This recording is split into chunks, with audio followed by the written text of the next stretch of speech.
dear students, in last lecture we have discussed about the standard lead count and how this method is used to determine the bacteriological quality of drinking water.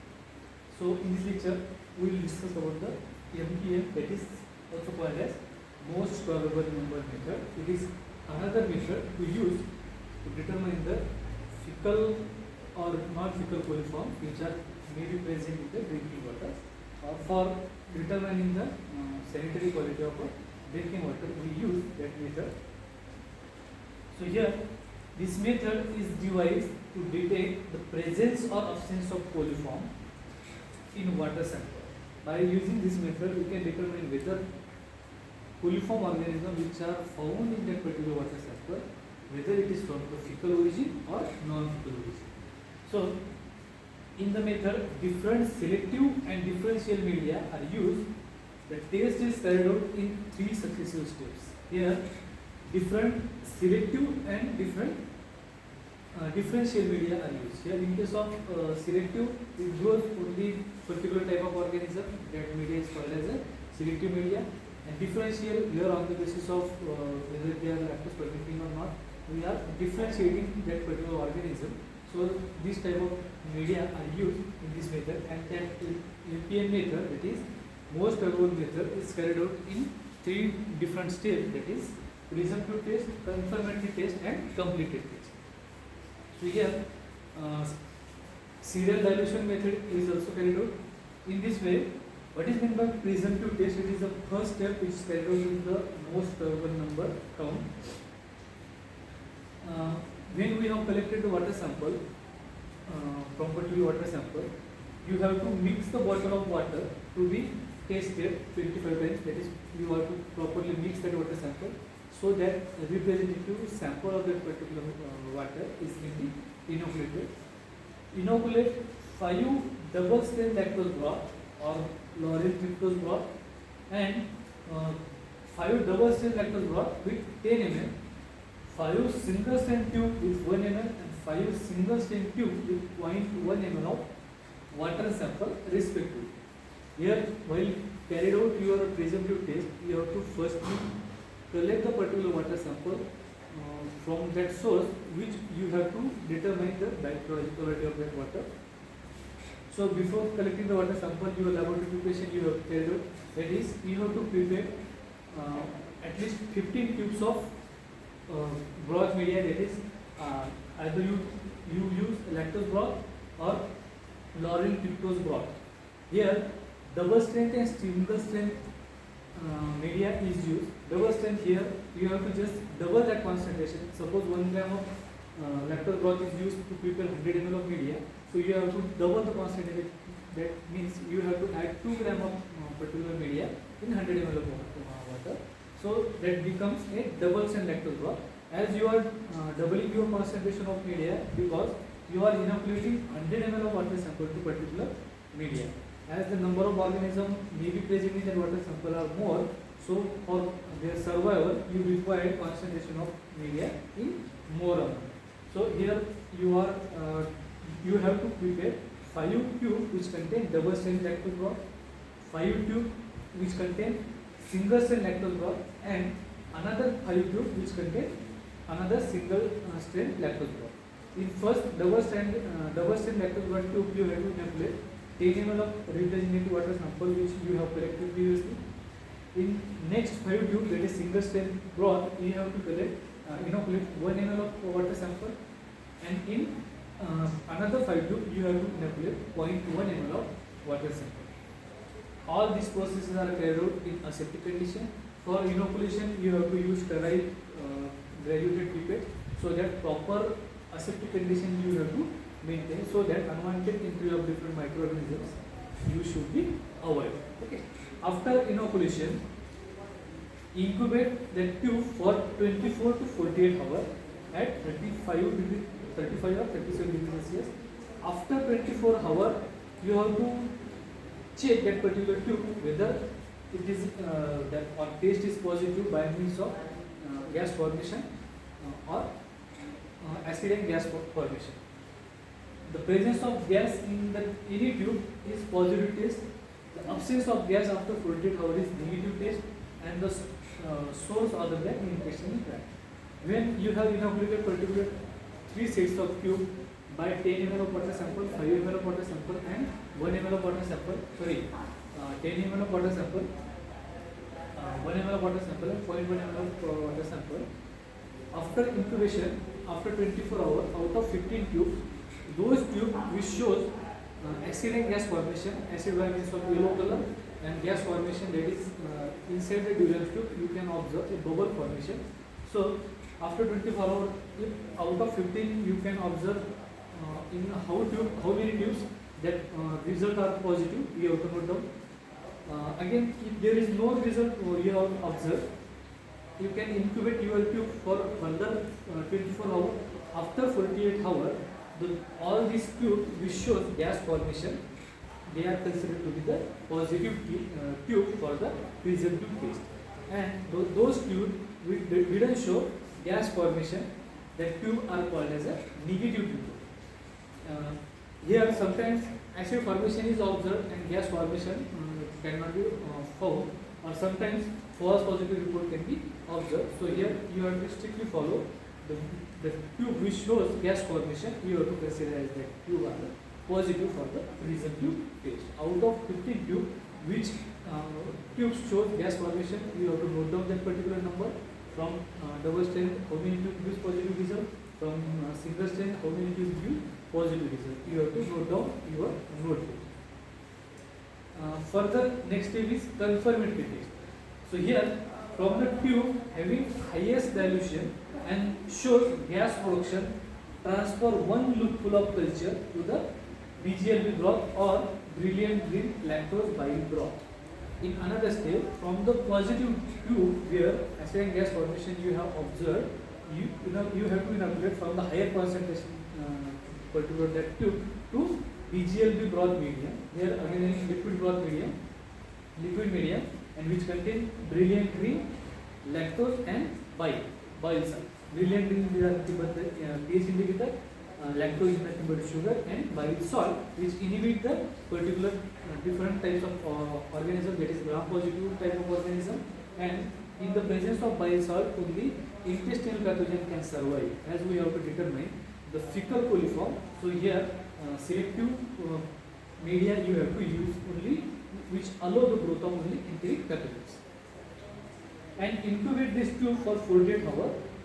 Okay, either 24 hours, if that tube gives positive report, you have to consider as a positive, or if you didn't observe any type of positive report after 48 hours, you consider that as a negative result.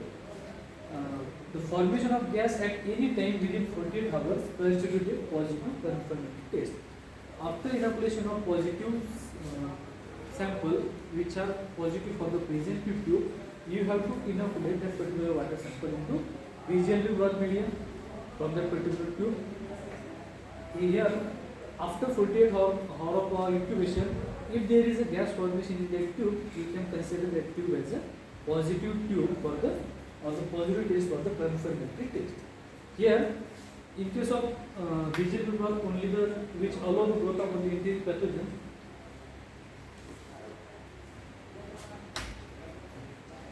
It is nothing but a diagrammatic representation of presumptive and confirmatory test. Here you have to collect particular water samples. You have to prepare 3 sets of test tube. It contains double strand lactose broth, single strand and single strand lactose broth. In white color you can observe a Dulance tube which is inwardly inserted in the tube. After addition of water sample, here you have to inoculate 10 ml of water sample, 1 ml of water sample and 0.1 ml of water sample. As amount of water sample inoculated is more, that means number of organisms present in that tube are more. And that's why you have to use double strand lactose broth. After 24 or 48 hours of incubation, you have to observe for the gas formation. Gas formation is recognized by the formation of bubble inside this Dulance tube. Those tubes gives a positive gas formation result. They are considered as a positive for the presumptive test. Here, after incubation of 24 hours, you can observe yellow color, that is acid formation with gas formation.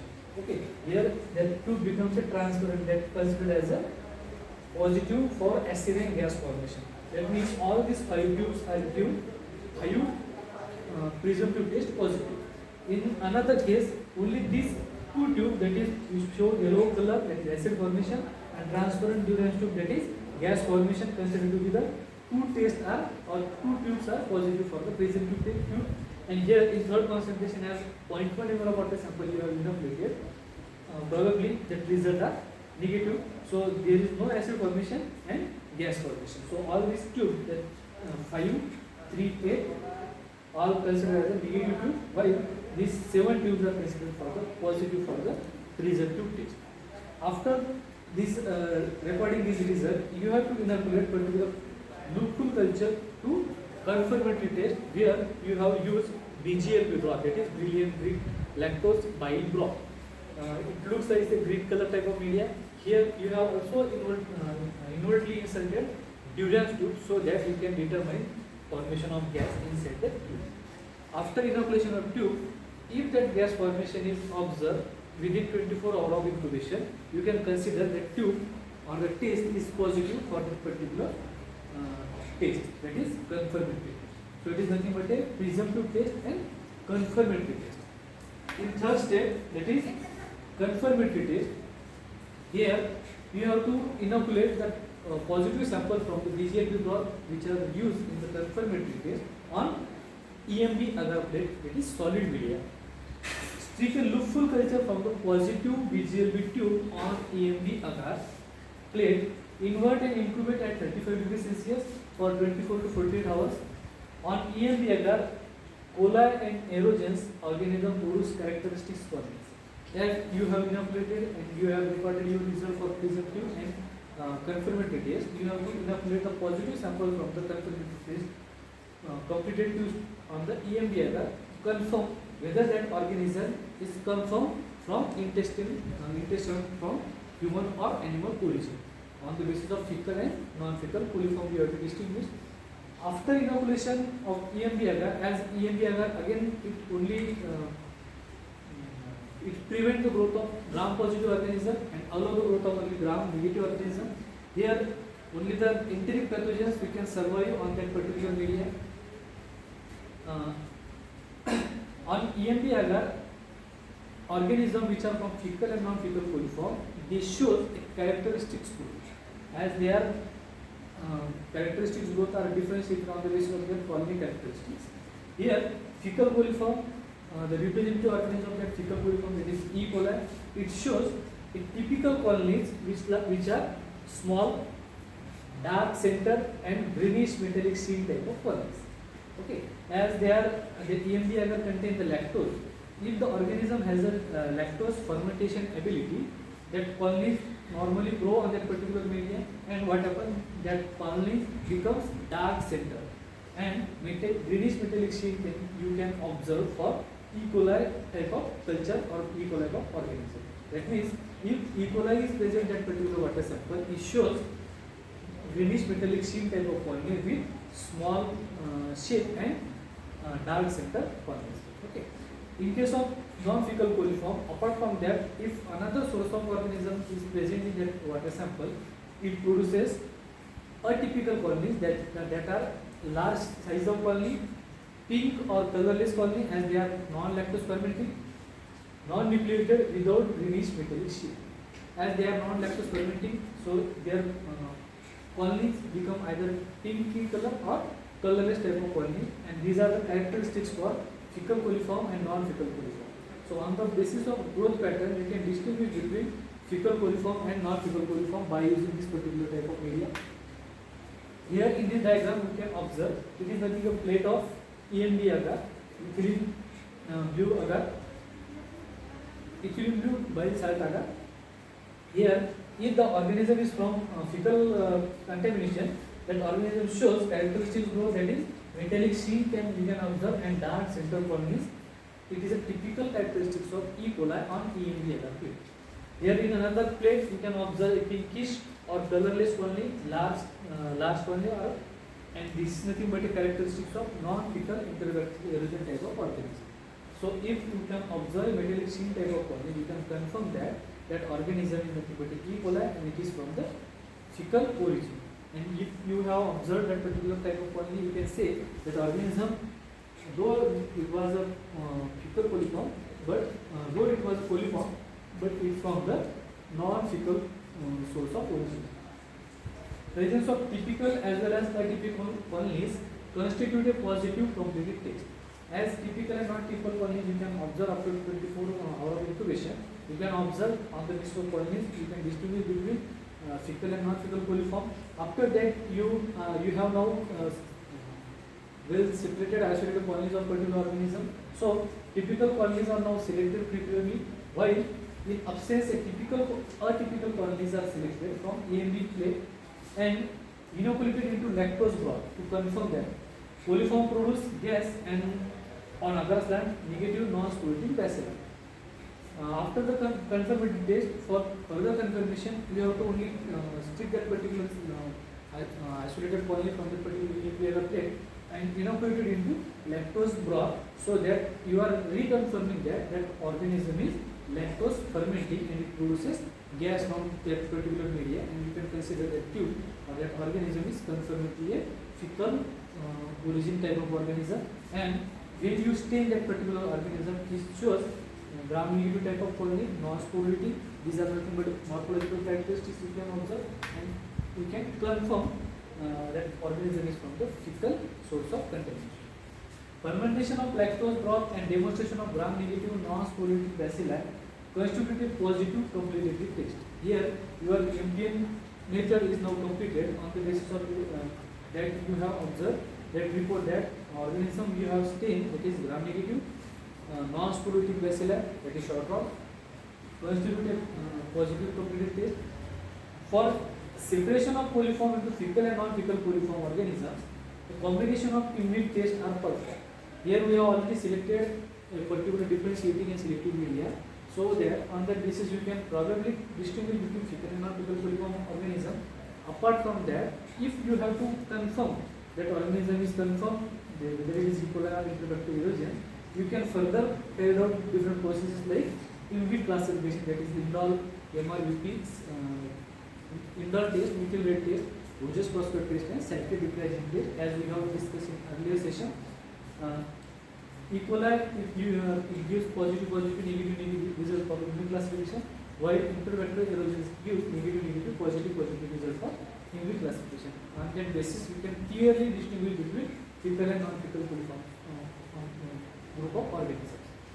So, presence of fecal coliform organism in water sample shows evidence of fecal pollution, indicating that intestinal pathogenic microorganisms may be present in the water sample, or that water sample is contaminated with the fecal contamination, so that water sample, the water source is not safe for drinking purpose. That water is considered as a non-potable water.